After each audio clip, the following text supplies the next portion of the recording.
Good boy, sit. Good boy, let's go for a walk. Oh, it's snowing. Walk with me. Holy shit, almost slept. What a time to walk. I almost died right there. Died for the message. That's how committed I am here. I used to consider myself a jack of all trades. Actually, I still consider myself a jack of all trades, but I remember when I was younger, I used to do that all the time. I used to say, I used to think that, and I thought it was negative, because somewhere along the way, someone told me jack of all trades, master of none.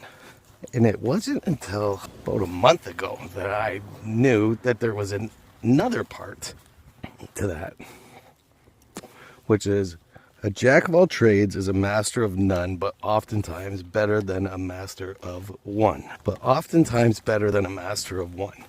You know how much better I would have felt about myself if I knew that growing up, that there was another part to that?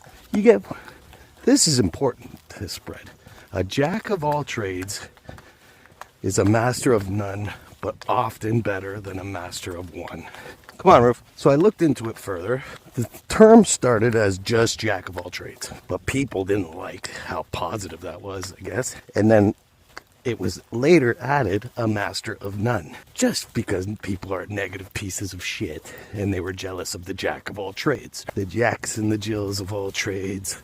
So they're like, at least you're not a master of one. I'm a master of one. So what? You could do all trades. I mastered one. And then the positive people, there was an uprising, and they took the phrase back and they added another part.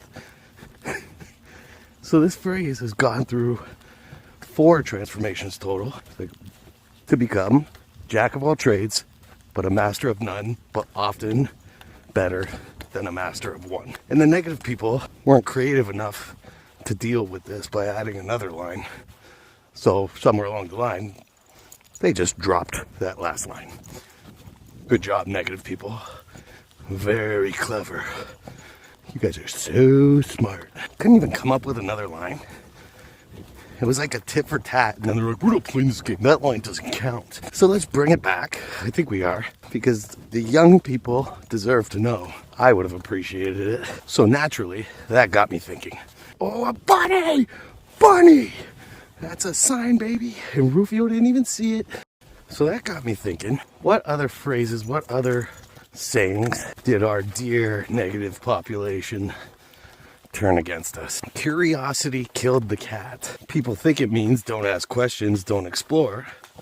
But its fuller version was curiosity killed the cat, but satisfaction brought it back. The reward for curiosity was removed. It discourages risk and questioning, useful for maintaining order. Next, money is the root of all evil. What people think it means, money itself is bad. The original, the love of money is the root of all evil. The motive, love of perception, was removed, turning money itself into the vit's moral confusion and guilt around wealth. Blood is thicker than water. People think it means family above all else, no matter what. The older meaning, the blood of the covenant is thicker than the water of the womb. What changed? Chosen bonds lost priority to biological obligation. The customer is always right. The original context was the customer is always right in matters of taste. Interesting. What changed? The boundaries disappeared, enabling abuse of workers. Interesting. Is anybody else seeing what's happening here? I think there's like 9 of these. Do I have to explain? I might, but let's keep going. Great minds think alike. What people think it means, agreement equals intelligence. Original. Great minds think alike, but fools seldom differ. The caution against groupthink vanished, is what changed. I had to explain when I was being ganged up on, and everybody was saying, well, multiple people are saying it. And I said, so if 2 people tell me that you're ugly, does that make you ugly? I put it in terms of someone's child. I said, if 2 people at school are bullying your children and they say your child is stupid, does that make your child stupid? Spare the rod, spoil the child.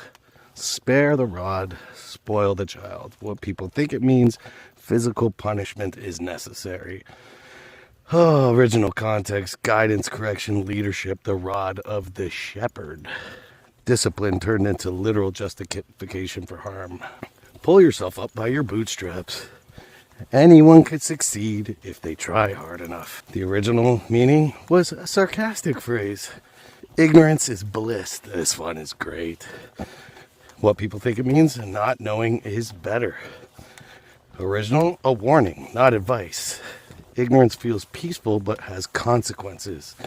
It became an endorsement for disengagement. Look at that pattern you may notice. Nuance gets stripped, warnings turn into commands, balance turns into control, context gets erased.